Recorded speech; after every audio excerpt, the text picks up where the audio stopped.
Salut tout le monde et bienvenue. Aujourd'hui, on va plonger dans un sujet qui peut sembler un peu aride au premier abord, les chiffres. Mais je vous promets qu'on va découvrir ensemble comment transformer ces données brutes en histoires visuelles vraiment captivantes, et tout ça grâce à la puissance des graphiques Excel. On est tous passés par là, non? Cette feuille de calcul, un vrai mur de chiffres, dense, rempli de lignes et de colonnes. L'info, elle est là, c'est sûr, mais elle est comme emprisonnée, cachée. Franchement, ça peut être super intimidant et on ne sait pas du tout par où commencer. Et pourtant, regardez ce que ce même chaos de chiffres pourrait devenir. Une série de graphiques clairs, élégants, qui parlent d'eux-mêmes. Chaque diagramme révèle une tendance, une comparaison, une histoire. C'est ça le pouvoir de la visualisation, et c'est ce qu'on va apprendre à maîtriser ensemble.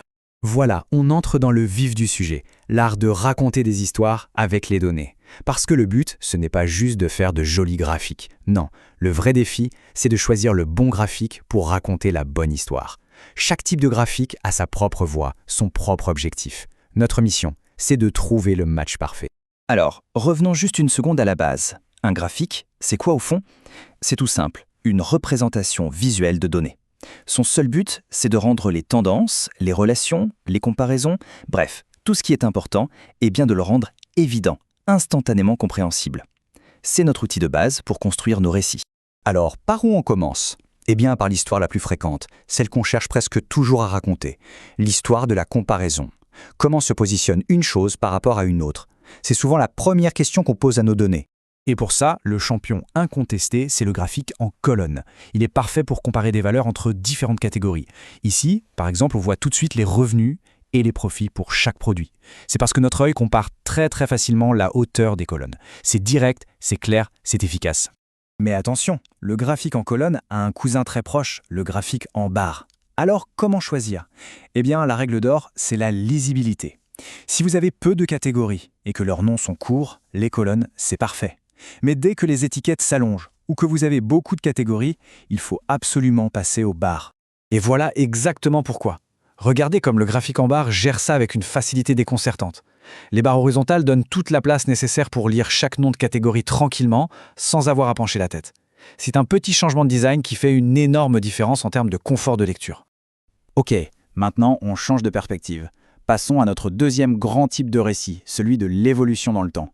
Comment les choses ont-elles bougé? Est-ce qu'on observe une croissance, une baisse, peut-être une tendance saisonnière? Pour raconter cette histoire de changement, on a deux outils principaux dans notre boîte, le graphique en courbe et le graphique en aire. À première vue, ils se ressemblent beaucoup, c'est vrai. Les deux connectent des points de données dans le temps. Mais leur impact visuel est subtilement différent et ce choix est vraiment important.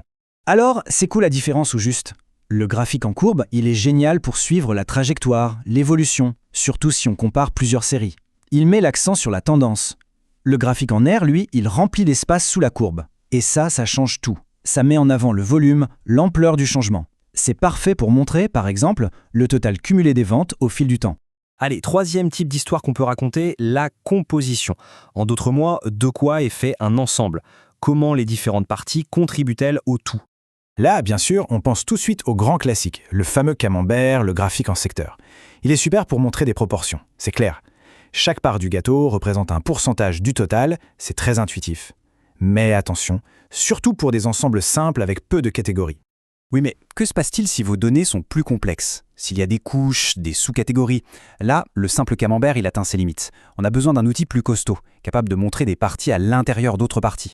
Et cet outil, c'est le graphique de compartimentage, qu'on appelle aussi tree map. Il représente les données sous forme de rectangles imbriqués les uns dans les autres. Et l'avantage, il est énorme. On peut voir non seulement la part de chaque grande catégorie, mais aussi comment chaque sous-catégorie se répartit à l'intérieur. C'est une vision à plusieurs niveaux, en un seul coup d'œil. Et pour finir, notre quatrième grande famille d'histoires, celle des relations. Est-ce qu'il existe un lien entre deux ensembles de données différents? Est-ce que quand l'un augmente, l'autre a tendance à faire de même? Pour répondre à ça, l'outil magique, c'est le nuage de points. Chaque petit point sur le graphique représente une observation, avec deux valeurs, une sur l'axe X, une sur l'axe Y. Et c'est la façon dont les points se répartissent qui nous révèle s'il y a un lien, une corrélation. Par exemple, si les points forment une sorte de ligne qui monte, ça suggère une corrélation positive. Ok, le nuage de points, c'est super pour deux variables. Mais la vie, c'est vraiment aussi simple, n'est-ce pas? Et si un troisième facteur entrait en jeu? Par exemple, la taille du marché ou le volume des ventes, comment on fait pour visualiser cette troisième dimension? Eh bien pour ça, on a le graphique à bulles. C'est tout simplement une évolution du nuage de points, où la taille de chaque bulle représente cette fameuse troisième variable. Imaginez, l'axe X, c'est le coût d'une pub, l'axe Y, le nombre de clics, et la taille de la bulle, eh bien c'est le chiffre d'affaires généré. D'un coup, on visualise 3 dimensions de données. Bon, on a vu comment raconter des histoires de comparaison, de changement, de composition, de relation, mais maintenant, accrochez-vous. Le coup de maître, le power move, c'est de combiner plusieurs de ces récits en un seul et même graphique. Et voilà le graphique combiné. Regardez bien, c'est ça qui est génial. Il fusionne un graphique en colonne, notre histoire de comparaison, avec un graphique en courbe, notre histoire de changement. En un seul coup d'œil, on peut comparer les ventes du mois par rapport à l'objectif et en même temps suivre la tendance globale sur toute la période.